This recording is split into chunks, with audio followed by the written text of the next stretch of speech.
We are back, listeners. We are so excited to bring you part 2 of Onyx Storm. There are going to be 3 episodes, so bear with us. This is going to be covering kind of like the second third of the book, and then our final episode will be covering the ending. Oh man, we have so much to discuss today. So Kim, before we dive in and do our spoiler warning, will you please give some Patreon shout outs? I would love to give some Patreon shout outs. So, of course, as you guys know, this is one of the benefits of our tier 2 book bitches on our Patreon. You get a special shout out in one of our episodes. So in today's episode, we are going to be shouting out Laura Ortiz, Pamela, Gwen Brophy, and Jody Vallejo. Hi, guys. Thank you guys so much. You guys are the bestest ever. We really love you with our whole hearts. You absolutely, truly make this possible, and we're so thankful for you. We are. So. Yes, y'all are the best. Should we do spoiler warning? Yes. Okay, so spoiler warning Onyx for Storm? the Empyrean series. All of Fourth Ring, Iron Flame, Onyx Storm. Remember, even though this is part 2 of the episode, we are going into it with the knowledge of the entire book. So if you have not finished Onyx Storm, please do, and then come back. Yes. Get out of here. Respectfully, we love you. Please leave. With love, please leave and come back. We'll be here waiting for you when you are ready. Okay, so where we left off, obviously, is the Quest Squad has been assembled. Violet was like, well, the first one was a disaster. I'm launching my own Quest Squad. And we've got a new group, new team. And we are going to go island hopping, everybody. Whoa! It's island hopping time. I love this. Yes. Rebecca Yarros said that this part was kind of inspired by Turks and Caicos, which is one of her family's favorite places. And I love that. I love this vibe I love that too. of just island hopping around Turks and Caicos. You know, the Turks and Caicos hopping, that mindset really gives this even the more beautiful. I knew it was beautiful, but actually thinking about it like Turks and Caicos makes it like... I love this for them. Stunning. I really love it for them. I mean, honestly, what a win for Quest Squad. You know what I mean? Oh, guys, imagine this. I mean, granted, the TV show would have to go on for quite a few seasons, but imagine this in the seasons they're actually on this beautiful beach with all this happening in that actual setting. Yes. Gorgeous. It reminds me of kind of like Pirates of the Caribbean type, like a setting. Like when he's on the island and he's like, where's the rum gone? Where's all the rum gone? Yeah, which would be Riddick for sure, being like, where has the rum gone? 100%. And they'd be like, Riddick? Ready? You drank it. You drank it all. You drank it last night. Oh, do you not remember the little like fire dance party you had around the fire pit? Like that? Yeah, that was you were serving shots and you were serving us rum shots, and now the rum is all gone. He's like, yeah, that checks out. That checks out. Yeah. Okay, so we're headed Kim. to Umbriel, aka the Isle of Dune. If we remember, Dune is the goddess of strength and war. And oh man, do we find out some things in this chapter? Woo! This was reveal heavy. This chapter. Yes, it really was. So let's start with the epigraph at the top before we even get into Umbriel. This is the epigraph. Guardians are no longer permitted to dedicate children in service to their favored deity. The decision to serve the gods for life must be made after the age of majority and of one's free will. Public notice 200.417, transcribed by Rachel Lightstone. Yes.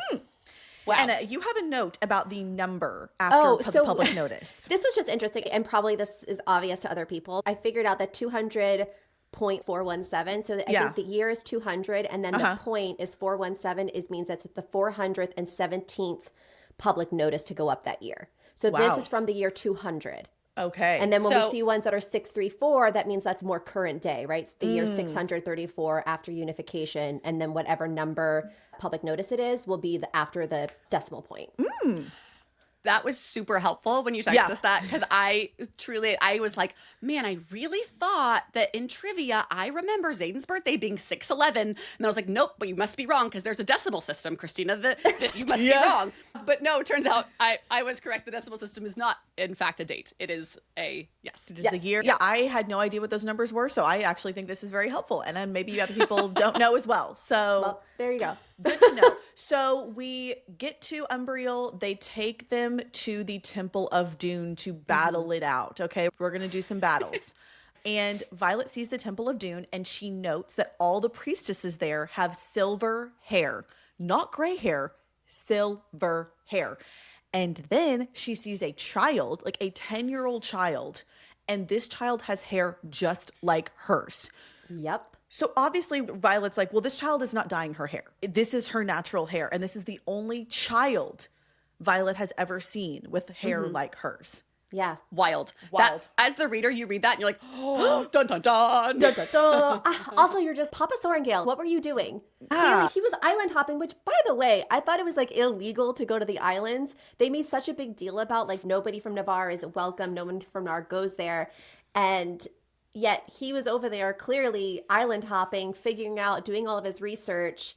Well, there's And then something that epigraph.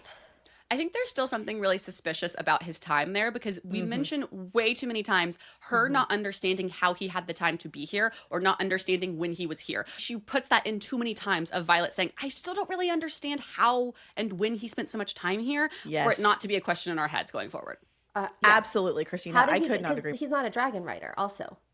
As Colonel Daxton, before he was married to Lilith, there was no children or anything, so I guess he was just over there doing his research. But afterwards, did he dedicate Violet or start her dedication? Did he take her to, he must have taken her to Umbriel.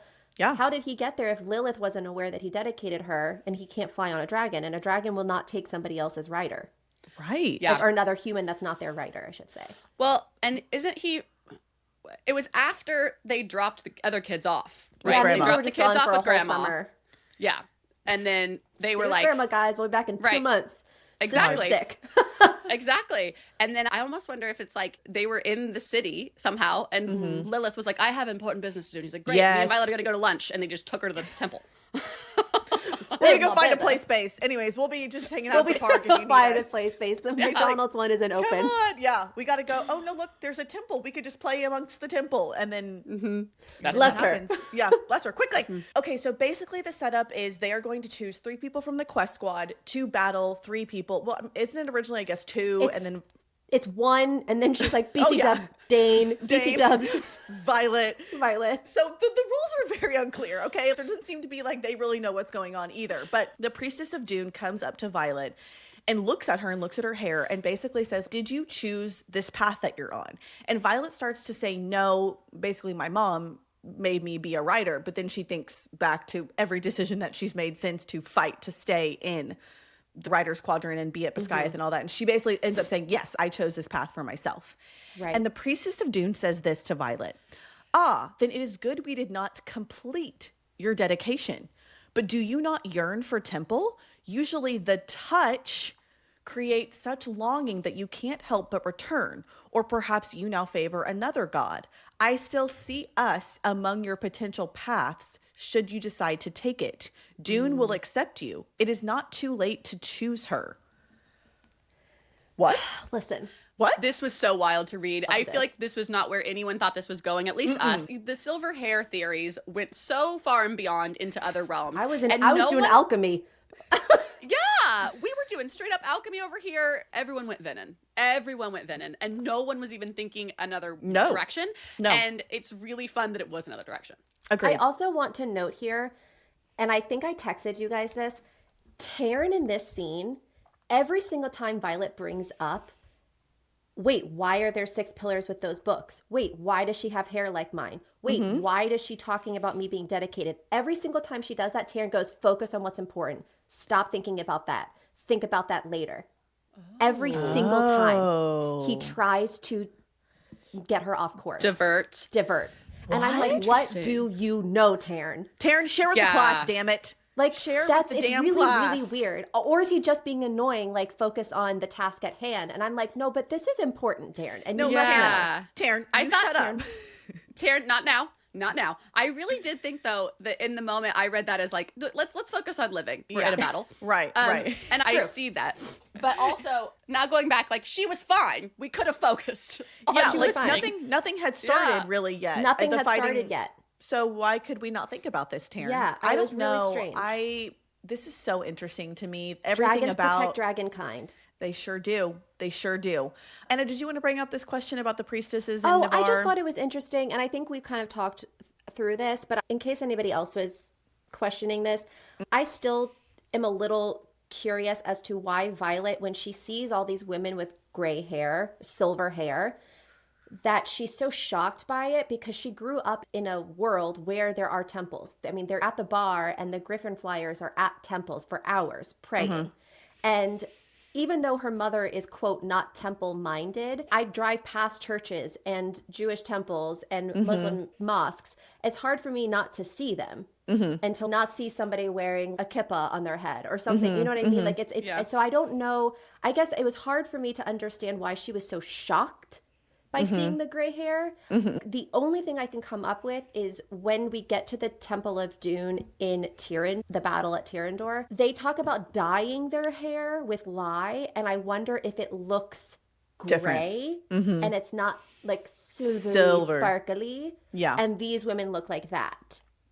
That's the only thing I can think of. So I just wanted to bring that up in case other listeners were like, wait a second, why is she freaking out about this? So I agree. I think that the gray and the silver might be a distinction because she sees their hair as something that she does note as different and notes as hers. Yes. So I think that, and in that same comment, if her hair did look like the people of Dune, of the Temple of Doom in regular everyday life, people would have thought that about her all the time. Yes. So like her hair has to look different. You're Bit, right. That's a good point, know? Kristina. Yeah, because everyone knows her as like, oh, the silver-haired daughter of Lilith Sorrengail. And I think really what shocks her is the 10-year-old. I think it's it's disconcerting to see all the priestesses, not in a bad way, but just like she notes it. Unsettling. But the 10-year-old is where she's like, hold the fuck up. This child is not dyeing her hair. So to me, that was another point in the dyeing hair argument. And something I just thought of is this public notice in the year 200 that says we are no longer dedicating children. That's something you have to do when you're older. We have to remember this is specifically for Navarre.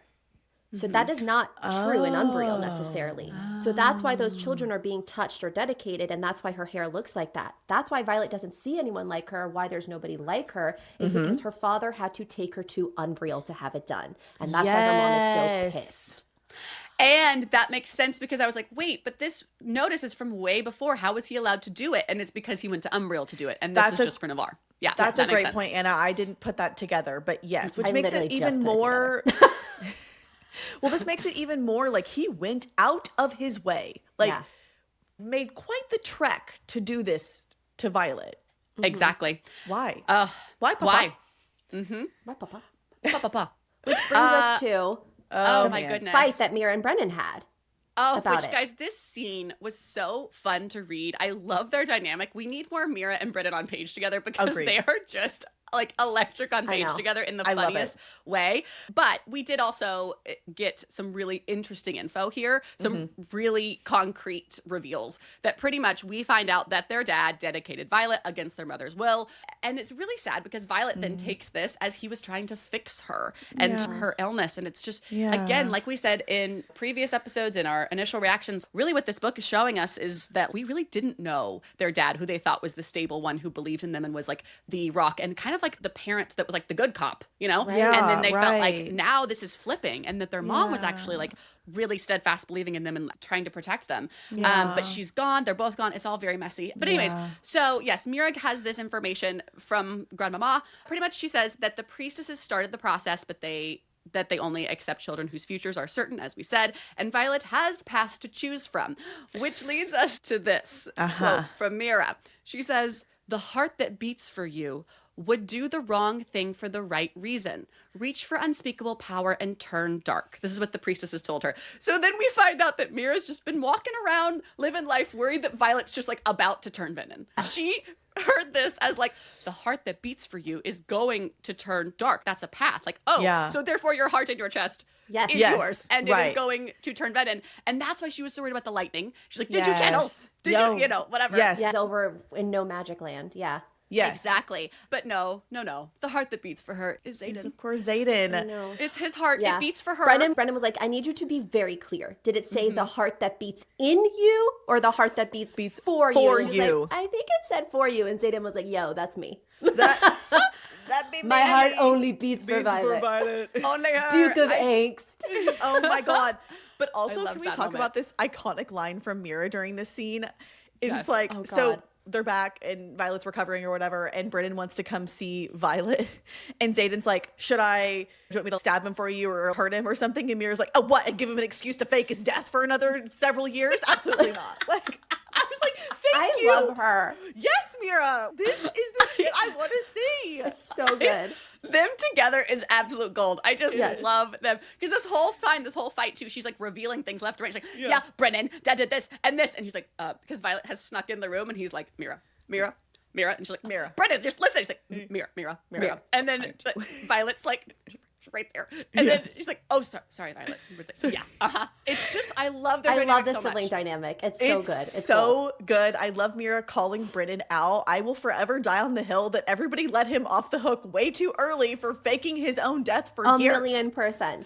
Mira and him are just absolutely, I love that dynamic. And I love that scene, Kim, exactly. Where she's like, oh, well, what? So we can fake his own death again? No. Exactly. But it's important that we get that because it ties into what Kim's been talking about in Umbriel and what the priestess has said. And we get that answer that yes she was dedicated, sneak dedicated. There's so much sneak happening. So much sneak dedicated. Well, but she wasn't fully, they didn't obviously finish her dedication like Kristina just said because she was touched. Which, okay. Yeah, that's all right, fine. Kim, take us back to the battle. Let's back it up. We're going to rewind a little bit. Back in Umbriel, they are fighting. People keep getting tagged in on this damn battle. Like, first it's just Xaden. Then Dane gets tagged in. Then Violet gets tagged in. And it's like, okay, fine. So Dane and Xaden are fighting two guards, and Violet unknowingly is paired with Queen Marlis of Umbriel. She doesn't know this at the time. She thinks she's just like a female guard that she has to battle. Now, during the battle, this like weird coinky-dink happens. This is an island with no magic, by the way, and Violet is getting worked up. Xaden, I think, is hurt. Dane is hurt. No one's doing well. She's feeling that kind of power rise up in her for what reason she shouldn't have because there's no magic on the island. And then weirdly, lightning strikes, you guys. But it's a total coincidence. It was just a storm that happened to be hitting this island with no magic at the exact time that Violet is like, shit, my friends are, and my love is dying around me and I must win. But it means it's like such a coincidence. Like it's really, like also Andarna who would ever being guess? there. when Violet looks up and she sees the statue of Dune, she goes, I think Dune just winked at me or like blinked at me. And it's actually Andarna doing her little like chameleon. Damn it, Andarna. She's like, Andarna, why can you never just stay where you're supposed to be? I just imagine her like melding to the statue being like, no one can see me. No one can see me. And she's like, you guys know that like entangled the little chameleon? Yes. You guys, like jumps around. He's like, whoop. That's how I picture Andarna. I love it. Oh my God, I love it so much. But yes, she channels, which if you listen to our part 1 of the episode, we think it's through Andarna, but yes, we think it's through Andarna because their group chat still works. Andarna's not in pain like the rest of the dragons, and Violet is obviously having these like tendrils of magic that nobody else has. So Violet ends up defeating Queen Marlis, finds out that it is Queen Marlis, and basically Violet is like, we want you to ally with us in the war against the Venin. And she's like, yeah, I'm only going to do that if you give me 12 dragon eggs, 2 of each breed. And we want the eggs because your dragons are not malleable enough and you guys haven't been like crushing them and making them do what you want them to do. So we want the eggs. Like, the stupidest thing you could possibly say. I mean, like truly, my God. This enrages quite literally all the quest squad, all of the dragons. Taryn is like, let me kill her, please. Like, Sigale's losing it. Yeah. Sigale's losing her mind. We did not follow the rules of humans. No. And Zane's like, I wouldn't anger Sigale if I were you. I would in the audible, this is really, I love the voices she does for all these characters in this audible scene because there's a lot of voices and things going on here, and she does it so well. And Queen Marlis's accent is just like very different than everyone else's, and she's like just very entitled and asks for the things, and then you hear Sigale like Peter's like, the fuck is going on? Taryn and everyone, and Zane's like, all right, well, you can kill her if you want. Like, it's so good. It's I love it. It's so fun to listen to. Yeah, such a good scene. So she asked for the eggs. Violet obviously denies her because, as we know, dragon eggs and dragon babies in general are sacred to them. And she's like, yeah, I absolutely would never do that. But pin that for later, friends. Pin it for later because it comes up. Ending. Okay, Anna, take us to the Isle of Hedotus. Yes. Okay, so we are island hopping, guys. Remember, we're taking, except we're not on a nice catamaran sailing around. Instead, we're flying around on dragons that are very, very tired. Yes. Very tired. Very tired. Okay, so we go to the Isle of Hedotus, which is named after the god of wisdom. Mm-hmm. It's really interesting because the further we move away from Navarre, everything becomes paler and paler. Okay, the island lacks color, the Hedotus. It's very, Violet notices the same vegetation that they have in Navarre, but it's practically stripped of all its color. In Papa Sorrengail's epigraph that we have leading up to Hedotus, he says that it takes about 4 times the amount of dye to color the clothing because the dye is so weak in color, right? It would take like 4 times the amount of indigo to make a blue garment. Fascinating. Yeah, and he wonders which is the natural way of things. Is it the lack of color here, or is it the amount of vibrancy and colors that they have in Navarre? We just got a really great question about this in our comments for the Empyrean Q&A, which BT Dub we're doing on Patreon. So we're excited to dive into this on our Patreon Q&A for sure. I'm really excited about that. Yes. Okay, so we end up in Hedotus. We land. And I want to note this also that Papa Sorrengail says before we're going into discussing all this. He says it's the artifice of this island that scares him the most.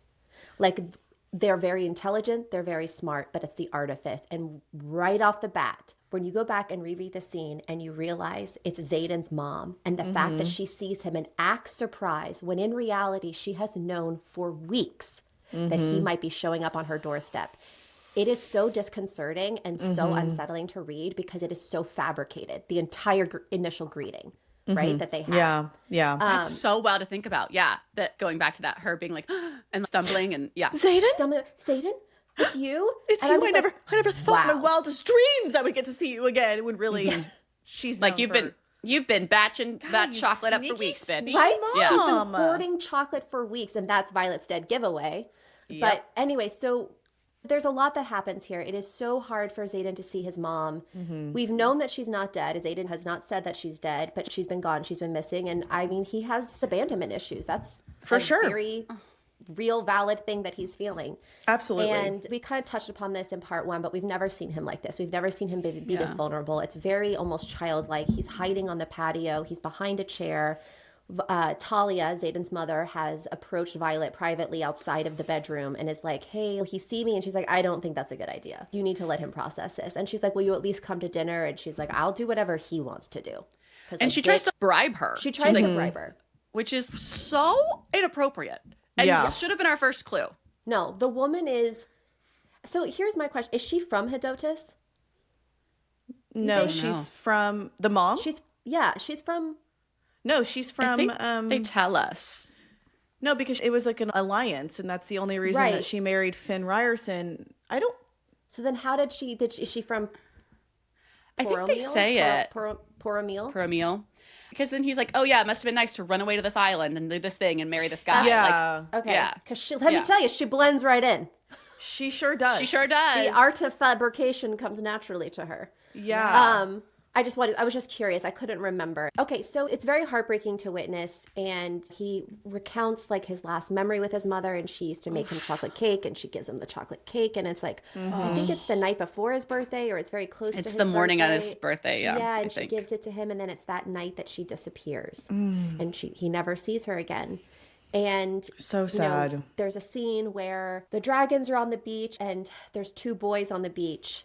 And a caretaker or somebody runs out and tries to shoo the boys away. And they don't seem to be upset, but I think they're worried about the dragons. And then you see his mom run onto the beach and Talia screaming, and they call her Mama. And that broke my heart. Yeah. To see Totally. Xaden see that he has siblings. And he's actually talked about the fact that he's never had siblings, right? Like Liam was his adopted brother. Bodhi's his He talks about it Eric's his so best friend. much. So Yeah. much. And the fact that he has these half brothers that he's never gotten a chance to know. And Yeah. guys, he would be the best big brother. He would. He would be the best. They would look up to him and he would be so good. I know. And they I talk about how want like that one of for them has him. dark hair and they look like little hymns and that was rough. Yes. That was It rough. was very rough. And I hope there's some resolution going forward. I'm not saying I don't have to like Talia, but for Xaden and his half brothers, I hope that we get something more out of this. Well, and because Yeah. like Zayden just saying she built a whole new family. That's- I was so replaceable. Well, She 'cause just one built of the- a whole new family. Right, because one of the little boys, I think, is like around 11, and that would have been right. Literally, like she got pregnant very soon after coming to this, like leaving Xaden. She left, came to this island, and pretty much immediately got pregnant because Xaden was 10. So, Yeah. like you know, Exactly. so it was like basically the math, the timeline. I can't do math. math But is basically, he mathing. figured out that like she came to this island and immediately started a new family right after she abandoned me. Him. Like how upsetting. I know. It's awful. And he has this really vulnerable moment where he's talking with Violet, and Xaden says, I'm aware in the moments I lack emotion.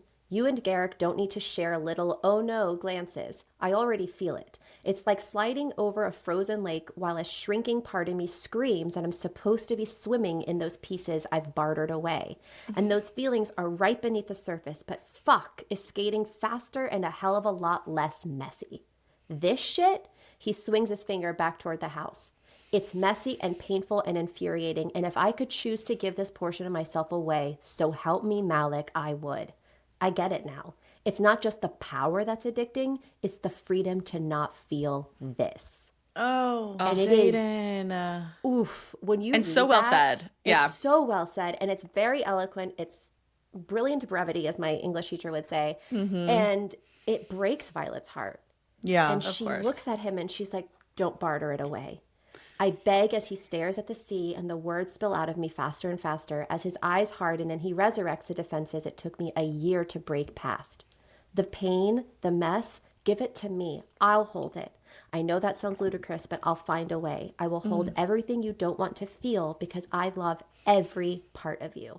Oh, I love this. And he needed to hear that, and she needed to say it. Yes. And it was this beautiful moment where the two of them connected, and I think they needed that going into this dinner party that they're about to have. The dinner party from hell.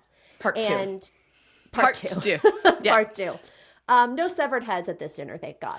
No, just mild poisoning. Just mild poisoning for everybody. Little indigestion. I would say actually maybe moderate poisoning. Actually, Garrick had it rough. Right, Garrick almost dies. It's severe poisoning. Actually, that's true. Kristina, will you walk us through this real quick? Oh yes. So welcome friends to the dinner party. Part 2 from hell of this episode. But before we jump into the dinner party, I do want to read the epigraph of this chapter because it is very interesting. Yeah. All right. Epigraph from chapter 25 is, quote, marriage is a necessary evil to secure the line. Nothing more. Save love for your children. Confiscated correspondence of Finn Ryerson. Wowee. Okay, Finn. so interesting. So we can take this two ways, right? We can take it one way and think, wow, what a difficult man to be married to. No wonder Talia fled. I feel a little more sympathy for her. Horrible mother, and it's never okay. But it gives us a little more sympathy to her. Sure. That's one way to read it. Way number 2 is he wrote this in spite after she left. He's angry she left, and he's like, marriage is a necessary evil to secure the line. Only love is for my child. She was going to leave me anyway. Love doesn't exist except for your children. Fuck all women. Interesting. I took it immediately as before. This is how he is. Yeah. Right. Like Zayden has said he only loved Tyrandor and me. And that might be it too. I was just trying to weigh the options. No.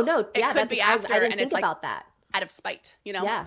I didn't think about that. So, well, it just shows that there's 3 sides to every story, like Finn's side, Talia's side, and then the truth. And the truth. It's just showing there's grayness to every situation. Yeah. And an interesting insight into Finn, whether it be before or after, but no matter what, this is still the person who raised Zayden, and this was the way he was taught to look at marriage no matter what, Right. So what a gift that he is so committed now. Okay, but anyways, so back to the dinner party. It's a rough time, guys. Talia insinuates that she tried to take Zayden. Zayden has all of these really great comebacks. She says, I tried to take you, your father wouldn't let me. Zayden is like, you could have stayed. You could have fought for me. You could have been my mom. Yeah. And these things to hear from him, especially like we're all moms, and the idea of ever leaving our children, abandoning them in any way, shape, or form. It's really hard to read this from Zayden and not be like, you're right. Fuck off, Talia. You don't deserve to breathe his air. You get out of here. Dead hands. Literally, you would have to pry them from my dead hands. Like, I could never.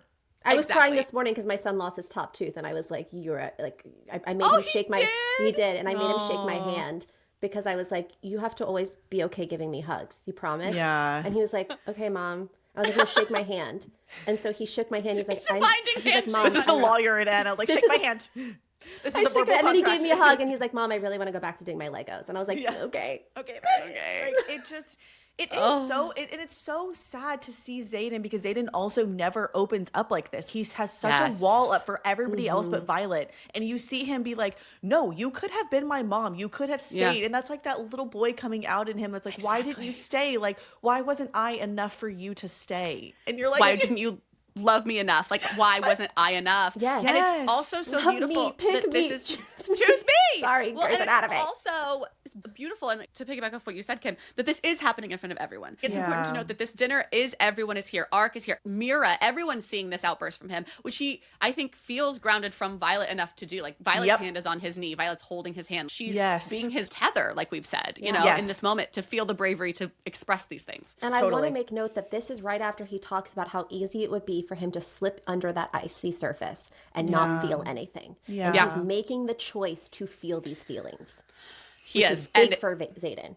Huge for Xaden. So, okay, the dinner party ensues. All right. So turns out, everyone, the dinner party is actually the test that they thought they were going to go on tomorrow. It's, you know, test of wisdom to prove how wise they are.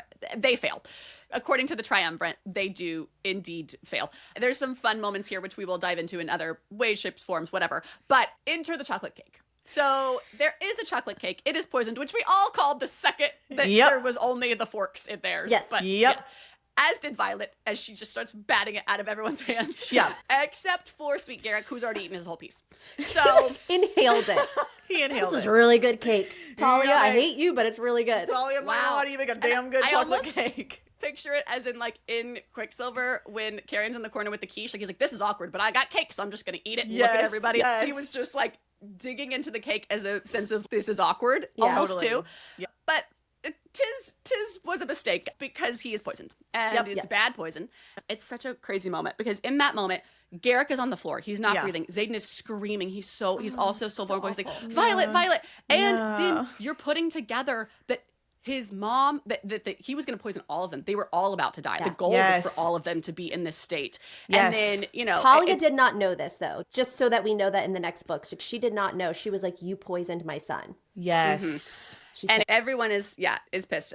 Okay. So anyways, but it's Garrick dying is the priority. Everyone's screaming. It's freaking out. You know, but plot twist, sneak Violet has already pre-poisoned everyone from the tea that was served before the meal. And so the tables have turned. And now to get the anecdote, they have to give the anecdote. It's a whole to do. Turns out she's smart and figures out the anecdote, and she's ordering everyone like a boss bitch. She's like, dang, go get my books. You get this. And then whatever. In the process, she figures out how they were poisoned to get the anecdote from Riddick's help in the kitchen. But in the moment in the kitchen with Riddick, we also have what I think was the most heart attack moment for maybe all of us in this whole 100%. very high stakes book, which was the moment where we thought Riddick died. I was on the floor because, oh my God, I was like, oh no, she's done it again.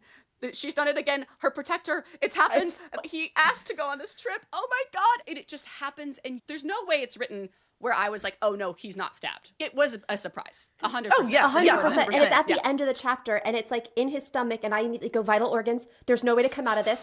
That's it. There's your spleen. Sepsis. You bleed out. Your liver's been punctured. And I was like, there's no magic. There's no mender. Yeah, like, right. Yeah. And then he pulls it out, and I immediately go, you never pull out a pull stab. It out. You can't staunch the bleeding, Riddick. We've all become medics throughout these damn fantasy books, and everyone like stabbing each other. We're like, no, keep it in. That's the worst thing you do. Put pressure on it. Put around the blade. Like, who knew? Oh my God. Who knew? Oh God, Dr. Guys, Ben we basically have medical degrees. Sorry, Dr. Ben. Sorry, Ben, Sorry, Ben. We're actually better at you than this. So we've already called ourselves PhDs, so just add another title in there. Exactly. Okay. But all right. So, anyways, he is okay. He is okay. He is okay. It's fine. But I do love this because the chef is the one that stabbed him, and I do love this thing where he's made a hole in his jacket or his coat or like his shirt, flight jacket. His flight jacket. So he from this has a hole in the flight jacket from when the knife, and he just is hitting the chef and just going, "I hate sewing." He's like, I hate sewing. It's so good. But it is this sweet moment between the two of them because Violet is so upset, and as really are is. we all, that he could have died. You know, she can't even get words out. And Riddick just goes to her and he goes, I love you too. He's like, and it's so sweet. And then he says, and I want a patch for this shit, Violet. A Quest Squad patch, understand? It's so good. It's so good. It's so Riddick. It's so Riddick. But issue at hand, let's go save Garrick. We pop back in. It's fine. We save Garrick, and long story short, she's like pretty much able to blackmail Ferris, Talia's husband, to be like, you're you're the wise guy, right? This is the Isle of Wisdom. So it'd be really embarrassing if people know that I outsmarted you in your own home, because you're all gonna pretty much like vomit until you die right now, in case you are unaware. So we get that all figured out. Everything's copacetic. I mean, he's absolutely furious, and I think this is probably going to come back later, some sort of revenge. But right now, we all make it out. And we make it to the next isle, Kim. Yes. Where is that? Okay. Go to the Isle of Zelna, and they worship Zinal, which is the god of luck. So it's very ominous when they land. In the previous islands, everybody has been very afraid of them and like fleeing to their homes. But this is the complete opposite. Everyone seems thrilled to see them. They're actually like coming out of their homes, and they're all congregating in what we are imagining is like kind of a gladiator coliseum type situation. Okay, it's like a stadium. It's so wild. They're cheering for them, and it was such an interesting writing choice because it really did feel eerie. It was unsettling from the beginning. And everyone's like, okay, this is weird because everyone literally hated us and not wanted us to be there. And these people are thrilled beyond belief. Like, what is happening right now? It's also noted that this island is lush and full of greenery. And more importantly, there is a small thread of magic that can be felt. Okay, interesting. Also nearby is a cluster of small islands. So just keep that in mind. Okay, guys, this game, I'm going to be honest, it'd be a no for me. It'd be a real hard pass on this game. Real quick no. Basically, to sum it up, they have to pick cards, and then they have to accept the gift. I'm putting gifts in quotation marks, by the way, without hesitation or emotion. They can't be sad. They can't be mad. They can't be angry. They can't scream, cry, nothing. They have to accept the gift and say thank you. So, okay, Violet gets a broken, doing quotes again, compass. I think that's absolutely going to come up later in the series. I think everything here is important. We're going to later piece it all, how it made them lucky somehow. Giving the compass from Pirates, back to Pirates of the Caribbean. It's giving the Pirates of the Caribbean compass that leads only to one thing. One thing. What is that one thing? Or like the compass in, Luther. What's that book we read? Oh, Kindred's Curse, yes. Kindred's Curse. So Violet gets a broken compass, Xaden gets a glass box, and he's like, cool, we can put this on our nightstand tables. Like, neato. Yeah, Dane gets slapped, which, by the way, is a lot of people's one of their favorite moments. He gets slapped and has to say thank you. I honestly feel bad for Dane on this whole trip. I did too. He keeps getting overshadowed by Arik. Yes.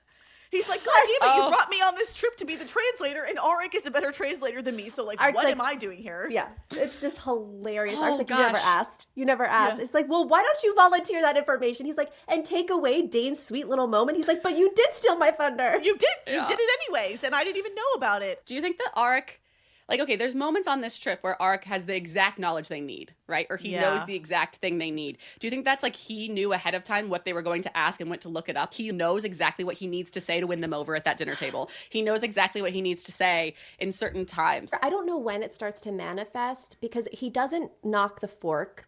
He does go to eat the chocolate cake. He does. Violet knocks out his hand. I don't know when his signet starts to manifest. When I was reading back on these scenes, after finishing the book, I was trying to look for that, and I can't tell if it's just he has such a complete knowledge because he is the king's son, and he was like brought up to learn all of these languages and to know all these things, which would track.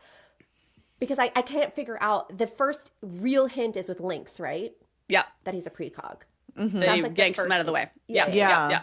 But I don't. That's a great point, Kristina. I wonder if there's subconsciously some things that are happening where he's like, I'm supposed to behave this way in this scene. Or like, I know exactly what they want to hear because he's the one that wins them over in certain ways in that dinner table. They're like, it's almost like he was just waiting till his turn. Like he's eating.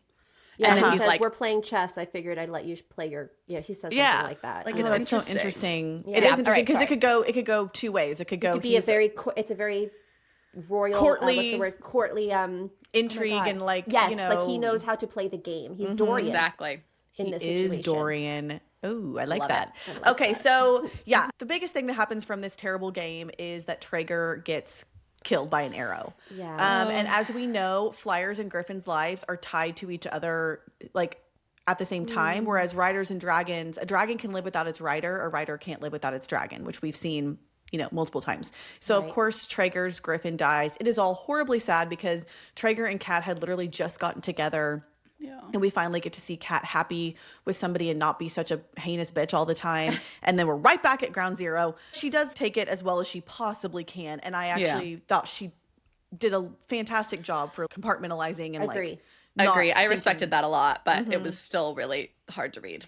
it was hard to read. And so he dies, and then Violet basically has like almost a meltdown. She's like, we have searched almost all the islands. We have one island left. I don't think we're going to find the Irid dragons. This whole quest squad was a complete failure. I'm the leader. I'm in charge. I don't know what I'm doing.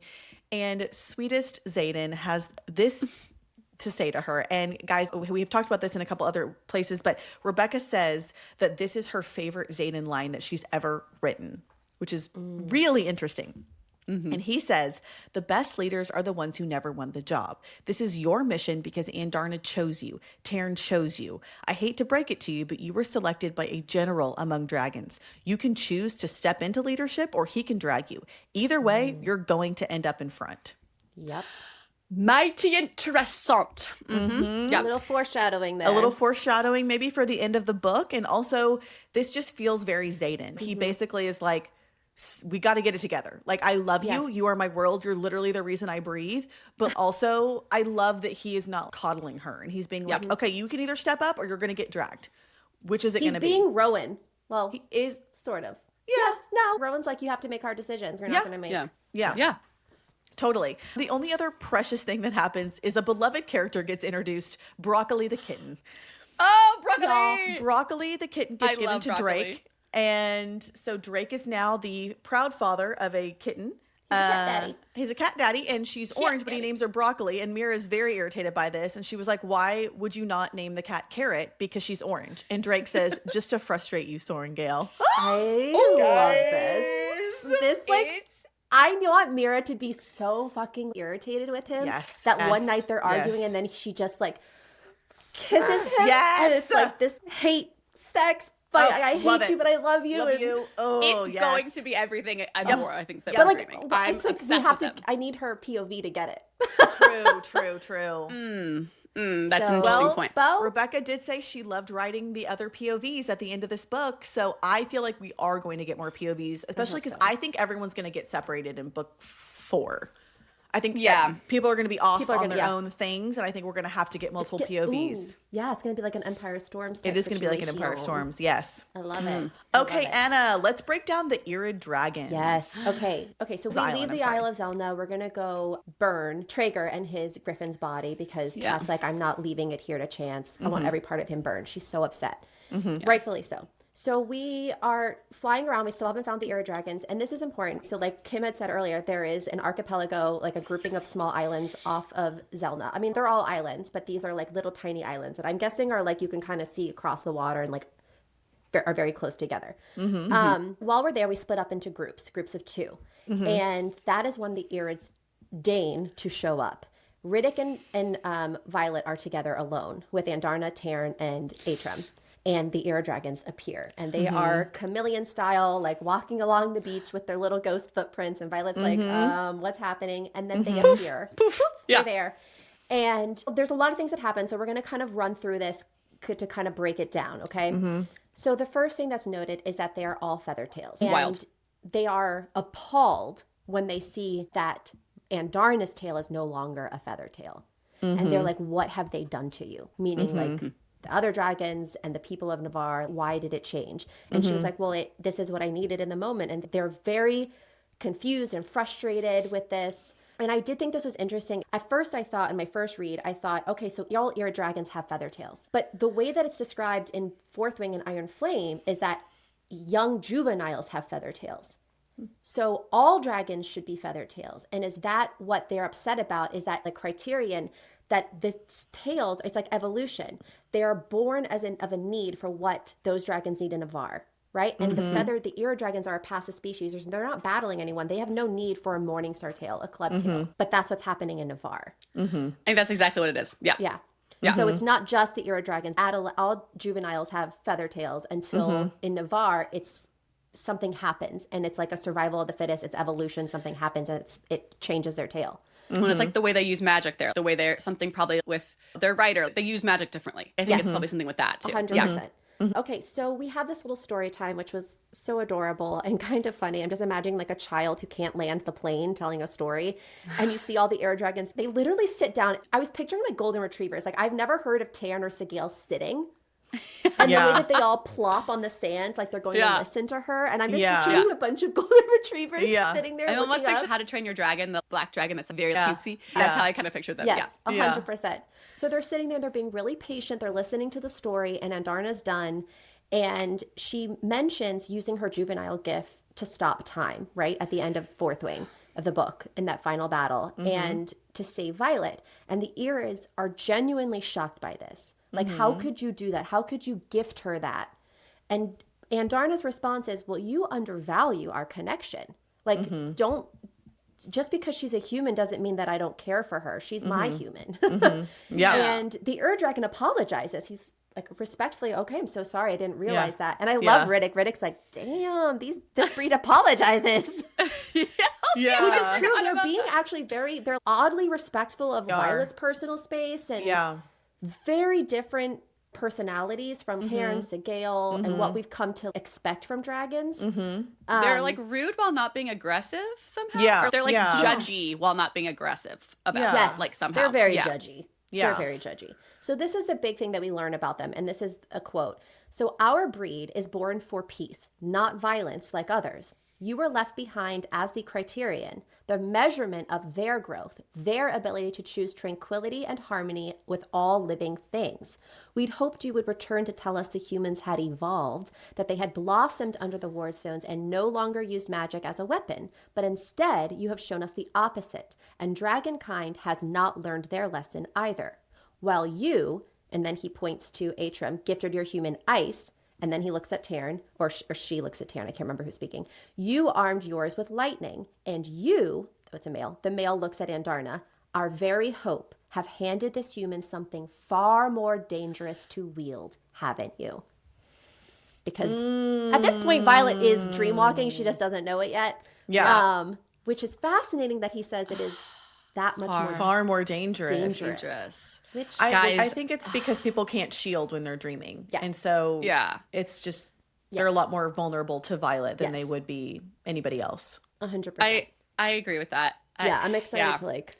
I don't know. This comment opens it up though. Like, what if it's? I don't know. She could do anything she wants, guys. What if in the next book it's like, what? It's not Dreamwalker is your second signet, but also it turns out Andarna can just give you whatever signet she wants depending on her mood. We don't know what that means. But it's cleaner just to stick with the Dreamwalker. Yes, so we will.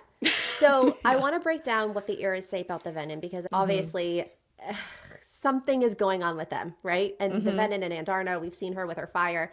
So this is what one of the Eras say. Perhaps the corrupted ones should devour the land in its entirety.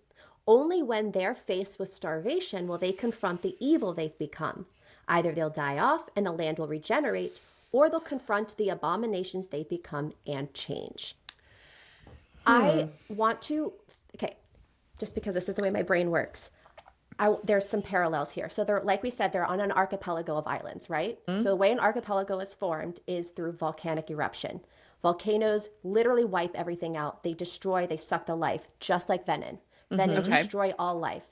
But the one thing that volcanoes do, and that's why you have an archipelago, is they regenerate. They actually are fertile and they blossom new life. And the fact that she uses the term regenerate, she talks about your tails evolve. Like she talks about, up here that like, this is your product. Your tail is a product of like your circumstance and you guys have not learned yet. And then the next comment where she says the offspring of the Venom could evolve. There's just like all of these like evolutionary parallels, which are really interesting to me. And the fact that the dragons, I think that the Era dragons live somewhere near this archipelago, maybe on the Love Island that we never visit. It's named after the goddess of love. Yeah. And there's something there, the fact that she keeps talking about that the Venom have to evolve. Yeah. What does that mean? How can they change? Because I think of Venom as being in a stagnant state, almost like a vampire. Agreed. We haven't seen someone be cured or change or go back, like revert, But it's disconcerting that she's saying evolve. And what that tells us, I don't know, I see that as like evolve, go forward, as in like maybe next generations is kind of what she's saying. You know what I mean? It's not like, tomorrow he can just do this one thing and the change is going to happen. It feels like a link generational, It's like, how long does it take? Because we've been doing this now for 600 years. There's been Venom, and they've not evolved. Yeah, it feels, evolution does take millennia, but we don't have millennia. We don't have that kind of time. We don't have that kind of time. And I do want to say, just because this line that says their offspring could evolve, Rebecca has debunked the entire theory that Violet is pregnant. So listeners, she has debunked that in an interview on her book tour. Yes. We can all, there is no sneak baby. Thank God. She is big on consent and was like, no, they took the Yes. tonic and it's working. Absolutely. And there would have to be a conversation on page for that to have changed. Yeah. Yes. Yeah. Yeah. Exactly. So that's why we're not talking about that. If anyone's like, what about the baby? No. Yes. There's no baby. Yeah. So the other thing she says is power exchange kills a soul one piece at a time, talking about exchanging power for, you know, your soul when you're channeling from like becoming Venin. And death has no cure, which is what it's like Jack keeps saying, like, we don't need to be cured. We don't look for a cure. Death has no cure. But then what Andarna says, she talks about how she was able to change them with her fire, right? And how she was able to kill that one. And the female dragon looks at her and she seems frustrated and she says, hopeless. And again, it goes back to that conversation in the prologue where Andarna says, I altered that venin with my fire when I was changing my scales. So maybe she was not supposed to burn him. And that's why the woman is like, hopeless. I'm so frustrated with you. Like, that was not what your point is. But they don't say anything more. They don't finish their damn Agreed. sentences. No. It feels like the Era Dragons are like, oh my gosh, focus up. They don't matter. Your whole job was just to see if they were good or not. You weren't Yes. supposed Yeah. to care about a venin. You weren't supposed to care about a person. You weren't supposed to do all these things. You're hopeless. You're not even understanding the point. But I feel like there's a vocabulary issue here. I think we're also focused on the word cure. And I feel like the word cure is hopeless. But I think that there are instances where the word alter and the word change do have hope. Yeah. You know? really, Yeah. I Agreed, personally, I Kristina, keep yeah. saying this, I would love for us not to cure them, but instead find there's got to be something more interesting happening here. Yeah. Agreed. Like, Yeah. I really hope that's the case. Anyways, to round out this whole very confusing, convoluted half answers scene with the Era Dragons, they basically call Andarna a horror. And it's like, you are like a horror of what you've become. And it's so sad. And she is so devastated. And just Taryn and Sigale shows up.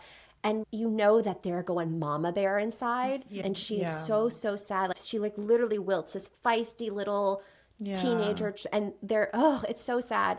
And what she says to them though, like one of her last lines to the Era Dragons is, you preach peace while only having known its privilege. Oh, And I love that. love it. Agreed. Like, stick Agreed. it to them. And then she Yeah. says, you all are a disappointment to me. Yes. That was like, Andarna. I'm so happy that we got those lines from her. It actually makes me even more frustrated that she leaves with them later, but fine. But I love these lines that we get from her speaking these things to her, especially the preaching peace while only having known its privilege. I feel like that's just so important, and I love it. Yeah. Yeah, I agree. So that's where we are, and that's what we learned from the Era Dragons, which is not much. We're left with more questions. Yep. Then answers. we are. You know, so we leave the islands, and just one more note. We visit all the god islands except for the Goddess of Love. Also, the Yes. farther we move away from Navarre, we get a little more magic. Magic. Which I wonder if that means we're getting sure closer to the do. Era Dragons. Interesting. So through this conversation with the Era Dragons, the truth does come out that Xaden is a Venin, and Riddick and Violet end up having this really sweet and wonderful conversation where Riddick is upset that Violet did not tell him that Xaden was Venin, and Violet's like, it's not my story to tell. And they have this really beautiful, really heartfelt, wonderful conversation. And he is pissed, but he does accept it and basically just makes her choose a line to know, what is your line where, like, I could step in. And they decide that it's if Xaden ever hurts Violet, then that would be the line where Riddick is able to step in. So they return back to Biscayeth, and Queen Maria is dead, which is the Queen of Paramil, correct? Okay. So Violet has a little bit stalker named Theophany, aka Lordy. Thermopolis, who has left another note for Violet. Basically, she's like, I know what you've been up to, and I'm not so patiently waiting for Violet to seek her out and ask the questions she desperately needs the answer for. For the love of God, can somebody put some fucking information down on page for us, please? Like, the answers you so desperately seek, what would that be? If you were to sum it up in a sentence, just like, what would that be? Like, Can I get a hint? Can I get a clue? Can we get anything? And Violet's like, oh no. But yet we still don't say what that is or what the answer is that Violet so desperately seeks. Sawyer, we have a really sweet moment with Sawyer where he finally mounts his dragon for the first time ever since his injury. It is beautiful. I It's wept so sweet. reading This this. was so beautiful to read, and everyone coming out and hugging, and everyone's so excited, and he's so like happy with him. This was beautiful, beautiful moment. I absolutely loved it. It was such a wonderful moment for their little squad, their little inner circle squad. Riddick is hugging everybody. It's just so beautiful. I loved it. Oh, you know what else was beautiful? This sexy time scene. Guys, this was so good. It's raining. I want everyone to picture this. There's rain involved. You know we love it. You know we're sluts for a rain scene. Oh, we're sluts for a rain scene. So hot, rainy, zaddy is running in. So it turns out it's been 73 days. 73 days he's been restraining himself from Violet because he's worried he's going to lose control. But he picked 76 days as like his cutoff, right? Because 76 days is twice as long as Barlow's, motherfucking Jack Barlow's record for not pulling from the source. So he's like, if I can double that, if I can do that, then I'll be safe. I can trust myself. Yeah. And he only makes it 73 days. And he's like, it's only been 73. And she's like, fuck those last 3 days. It's so good. Fuck them. So good. So anyways, he's like, fine, let's just do it. She's in this nightgown that he picked out for her, and he's like flustered by her being in it, and it's so adorable and it's so sweet and just everything we've wanted. Like it's been a long 73 days for us as well as the reader at this point. And we get these quotes from him where he's like, even when I'm not entirely me, whatever I am still craves you, needs you, only wants you. Oh, guys, it's so good. It's so good. Oh my God. How does she do this? He's so sexy while being so sweet. It's like such a combo. It's incredible. Okay, I love it. the other quote we have here. My control when it comes to you is an illusion. You are the temple where I worship. I live for the clench of your thighs, your breathy little cries, and the feel... Anna? Sorry. I always give it to you. It is 10:40 a.m., Anna. Okay, I can do it. Okay. Your breathy little cries, the feel of you coming around my cock, and above all else, the sound of my favorite 3 words from this mouth. And then he says, keeping my hands off you has been the feat of my life, and you have the power to shred my discipline with a single fucking touch. Oh my God. It's so This tortured soul shadow daddy of sexiness. I can't handle it. It's incredible. It's so good. Yes. And he's clearly been struggling with control this entire book, right? And his want of control. And that's basically what he asks her for is control. And I'm here for it. I think we all are. And the shadows, and they're tying her up. It's just so sexy. The shadows have never been used better. I will say it right now. It's 10 out of 10. Yes. No notes. 0 notes on the shadow usage in this scene. Being so dominant, but also making sure that she's in control. Like she has her magic, she has her daggers, and it's like that edge of like, we're skating a little danger here. Yeah. I love it. And he also calls her love in a great moment, doesn't he? He does. He says, grab holds love. Okay, so like also there's some really great TikToks of people were confused about the acrobatics in this scene. And there are some really great TikToks about like, okay, no. So Xaden's on the chair, scooting down. Violet is straddling him, but holding on to the top of the chair. Okay. He's here in between her legs. Okay, are we seeing this? It's hysterical. It's absolutely so funny. Hysterical. It's so because I was trying to listen. I was doing the logistics in my head. I was like, hold on. What is she grabbing hold of exactly? She's grabbing hold of, So basically, oh my God, it's so good. And so they're having the sexy times and he's like, grab hold or whatever, but he's still scared to fully let go, like on his end because of that control he doesn't want to channel. And she says, my body, my soul, my power is all right here. You love me. You will never hurt me. Let go, Xaden. Oh, God. Love it. I love it. Also, an interesting parallel. They're like, my chair, my woman. She's like, my body, my soul, my power. Like, yes. You know? Kristina, I love that. Yeah. Love it. Well done, Rebecca. Well done. That was a fantastic scene. Loved it. Yes. So after this scene, they are sleeping. And this is when Violet dreamwalks for, I think it's technically the 3rd time in this book. So she dreamwalks and she wakes up. And this is when they realize Xaden's like, holy shit, you're a dreamwalker. And that was my dream you were seeing. And what we realize is that when Andarna was in her dreamless sleep, what Violet wanted the most was to communicate with her, to talk to her. And so that's how her second signet developed. But unfortunately, signets don't necessarily work, or don't so far work on their dragons. So she latched onto the closest person to her, which was Xaden. And that's how she was able to develop the dream, which is why she was dreamwalking into his dreams so often in Iron Flame. Yes. Which... Man. All makes sense now. Yep, it totally does. Yeah. And Xaden warns her that this is basically a type of intrinsic, and you've got to keep it secret, keep it safe. Yep. And that if you can hone this skill, she'll be able to walk into anyone's dream while they sleep, which is how handy and very scary. handy So and handy. scary. Yeah. Because he says you cannot shield while you sleep. Yep. So the implications here are, they're big. Yes. Yes. But And I also also- maybe handy in ways of when we can't communicate in other ways. Yep. And I will say what Rebecca Yarros has said in her book tour, that we have seen 85% of what Violet's lightning is capable of. Basically, we've seen the most there. But we've Okay. only seen 10% of what her dream walking capabilities are. Because she hasn't been able to hone them. And it's a similar thing for Xaden. Remember when I said in the part one of this episode, I was Yes. like, they can't talk about with anyone else, so therefore they can't practice it on anyone else. Yes, So except they each don't other. know Exactly. what they're capable of. Well, and it's not like Yes. Xaden has had training in his intensity. He literally has not been able to tell any other human.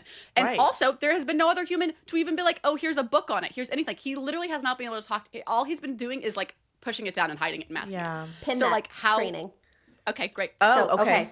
So I want to talk about what she hears in the dreams and just keep this in mind for as we read in 2 years when we get the next book. Yeah, right, exactly. So what the sage says is, you will bring what I want. His grip tightens with every word, allowing only a trickle of air into my lungs, or she dies. I'm through waiting, and I will not allow her to win such a prize. So this is Xaden's dream, and the she that he wants is Violet. That's what Xaden says. You're coming in mid-conversation. It's you that they want. And then what the sage also says is, I will not allow her to win such a prize, meaning I think theophany. Like, I'm not going to Agreed. let theophany take you. But remember, this goes back to what we talked about in part one of the episode, that I don't think it's really Violet, it's Andarna that they Absolutely. want. Right? But the way to get Interesting. Andarna is through Violet. I want her. Yeah. Okay, interesting. And I think they might want Violet still for something. I still think there's something there with the prophecy and like the Violet, like the I think But also- Violet and Andarna go hand in hand in a lot of ways. I also am just curious. When we say the sage, we mean Berwyn, right? Yes. So that brings Okay, me great. to Berwyn. Just making sure. Yes. So, which is interesting that he calls himself, I am a general. Turns out not General Duramore. Yeah. I or know, damn it. he changed his Well, name. they may Remember, change he's their a names pope. like the Pope. They are the Pope. We don't Yep. know. We don't We know. don't know. Because he calls himself a general, he doesn't say a maven. Right. He calls himself a general. Right, But, yes. But Theophany, it calls him a sage. And Xaden refers to him as a sage, which is Yeah. interesting. Very So, interesting. I think that the sage that we're seeing in the dream is Berwyn. It's 100% Berwyn. Yes. And I think he's a dream walker because I think, remember Mm-hmm. how we have balance with the signets in Venom and then in Yes. like humans. And I Yes. think the fact that he is able to talk to, he knows Violet's there. He literally looks at her and what he says is, she's trying to like wake Xaden up and he says, I told you he can't. And here I'd hoped you'd be a quick learner. How disappointing. Agreed. He is Yeah. talking to her in Yes. Xaden's dream. In Yeah. Xaden's dream. I think that he's a dream walker just like she is. Yes. And that is going to be a thing going into the next book. 100%. Another just piece of this. So when she pulled the knife, she's going to stab herself, right? She's going to stab herself to like wake herself up because if she can feel pain, then she'll wake up. When she pulls that knife, he is scared. He looks at her, his eyes flare. He's scared because he could also get hurt in dreams, I think, because he's Yes. also dreamwalking. And he Yes. realizes this, that she can hurt herself. She could also hurt him, I think, Yes. is what he's I realizing. think the two of them Yes, can like, Kristina. Xaden says you can manipulate these dreams. Ooh, which is like, guys, the implications of that are We've seen huge. 10%. She could kill people in the dreams. right. But then also, like, it's almost like a Harry Potter, like, Could she time use turner her thing. Signet? Like her lightning in But the it's just dream? like, what could Oh, this I don't know. alter if you can actually physically do something in dreams? Like, how does Yeah. this alter the waking time? Yeah. Exactly. Like, you know what I mean? The time! This is It's this is time. very interesting. And I do also want to make note that Violet is able to walk into Xaden's dream, like Kristina started to say earlier, and I think this is going to be really important in book 4, that she is able to walk into his dreams even when he's not next to her. He can be hours away in a different city, and she is able to go into his dreams, which I think is going to help us in book 4 if they're separated. 100%. I I'm curious, agree. like, how she even... Because the only other person's dream we've seen her go in is Marin's, right? Yeah. That's the only other Yes. person? Yes. So, like, Besides why Xaden, Marin? yes. When did that happen? Like, besides Xaden. Do you know what I mean?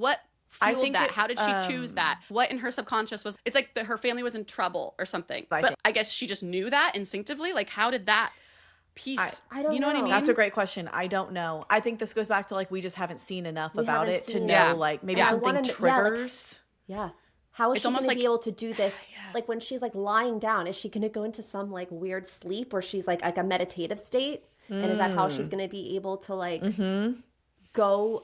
It feels like right now it's all by accident, which is why I think Berwyn's like, I thought you'd be a quick learner. Well, also it's interesting why Theophany was like, let me train you. I'll be a better teacher than he will. When he probably wants her because like, I actually do this. I can. I'm the dream walker. Doesn't know that she's a dream walker. Because Berwyn sees her in the dream, so he knows. But maybe they're competing. Maybe he never told Theophany. Maybe she's just referencing her lightning.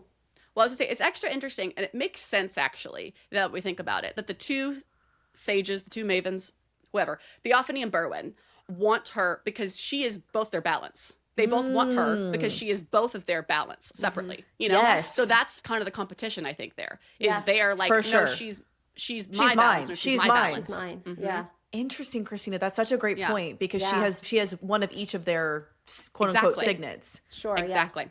So interesting. Yeah. Okay, let's move to the venin attack that happens. Let's do it. So this is happening, and then they get woken up, and there is a venin attack at Ryerson House. Right? They're all back at Ryerson House.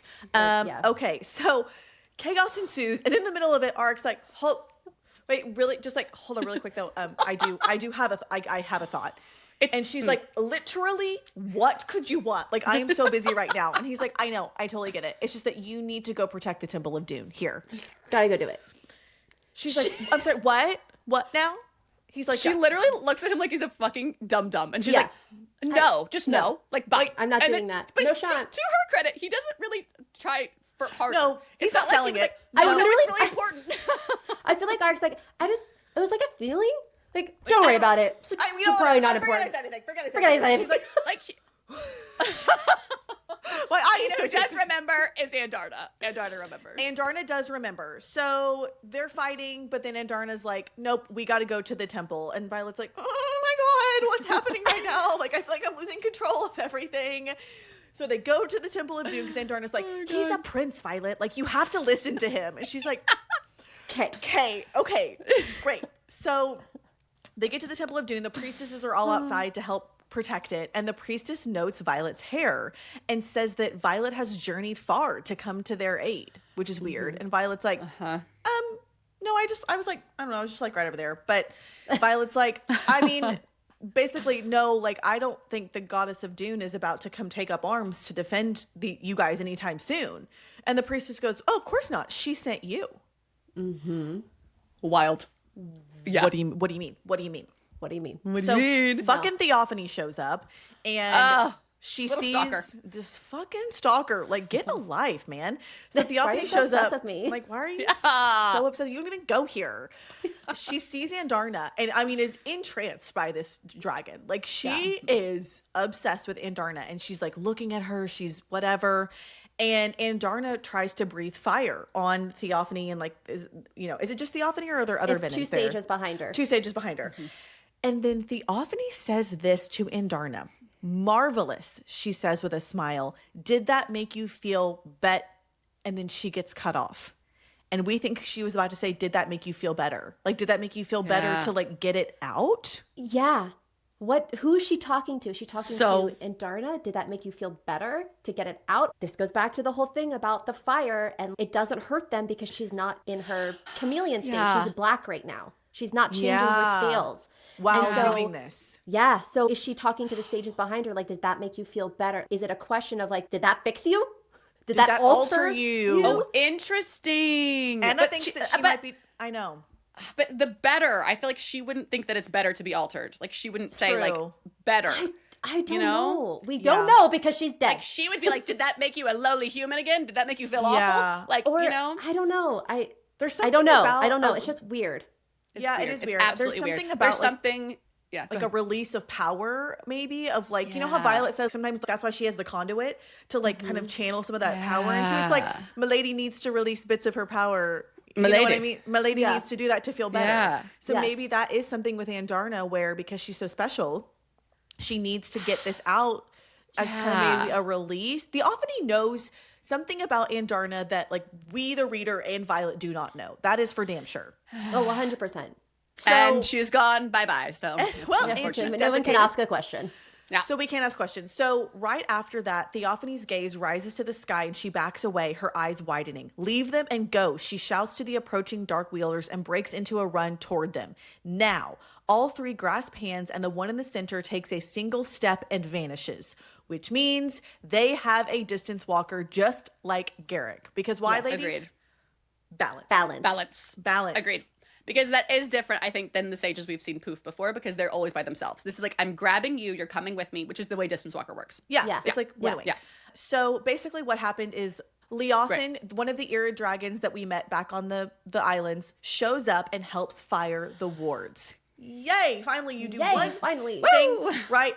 But then turns out he is a distant relative of Andarna and he invites her back with the Irid dragons to learn the ways of her kind. But it requires breaking the bond she has with Violet because she could be gone for years. Y'all, I hated this so much. This was so upsetting to me. Yeah. I'm so upset. Yeah. Like, I get it. It makes me so sad. And why did Abruptly. she leave like that? She didn't even say goodbye. I think Leothan, the way that I read it, I think I was less upset than you guys. I was really sad, but I wasn't as angry or mad at Andarna because I read it as Leothan breaking the bond and not giving any warning. Like Andarna didn't know how to do that. And then there's a moment where Violet says like go, I love you or something. And Andarna looks at her and her face lunges forward like she's trying to say something. Agreed. And she can't because the bond has been severed. Yeah. Agreed. And I then think Leothan's Leothan did already it flying away without- and she's like, I have to go. I'm going to lose him. Yeah, I know. Agreed. I think he did it without warning. And I don't think it's Andarna's fault. I find it frustrating as the reader to go through it. But I do think Andarna was trying to say something sweet. And got For cut sure. off. Yeah. No, I'm not mad at Andarna. I just like, to me, it felt very frustrating. like, it's frustrating because I just felt like it was so abrupt. And for how close they are and like Andarna knew what this would do to Violet. Like, I guess I just don't, I wish wanted that a goodbye. I would have loved a bye-bye. Like just literally.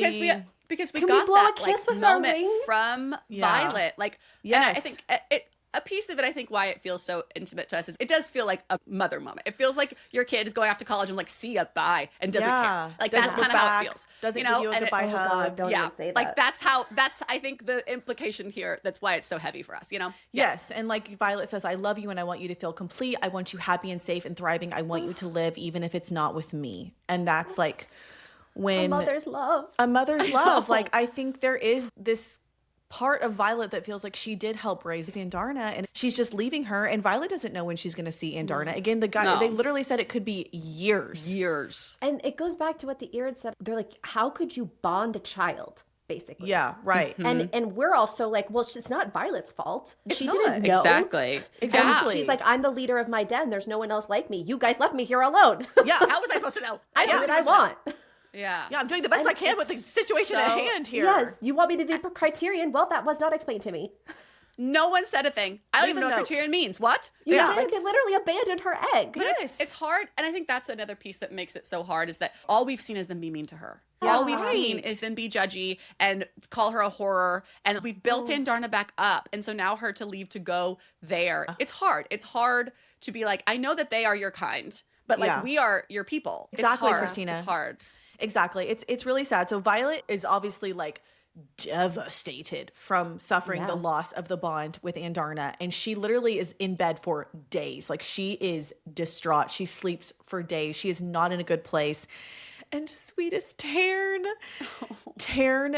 opens himself up to Violet in a way that he never has before. And Violet notes that he gives her unfettered access to him, which he has never done before because he knows that Violet needs it. Yeah. This broke me for some reason. Like big sweet Tairn being like, no, you can be in every conversation. You are with me at all times. Like at all times. Wanted. Oh, it's so beautiful. Like, I love Tairn so much. God damn it, if he dies, I will never recover. I swear to you. I loved in this moment too the gravitas that it was given, but also the actual logistical gravitas where Xaden and people are like, no one's ever survived what you're surviving right now. It's not like, oh, you're sad. Everyone's like, no, chemically, seriously, this is beyond just like you're having a sad day. If you didn't have Tairn, you would be dead.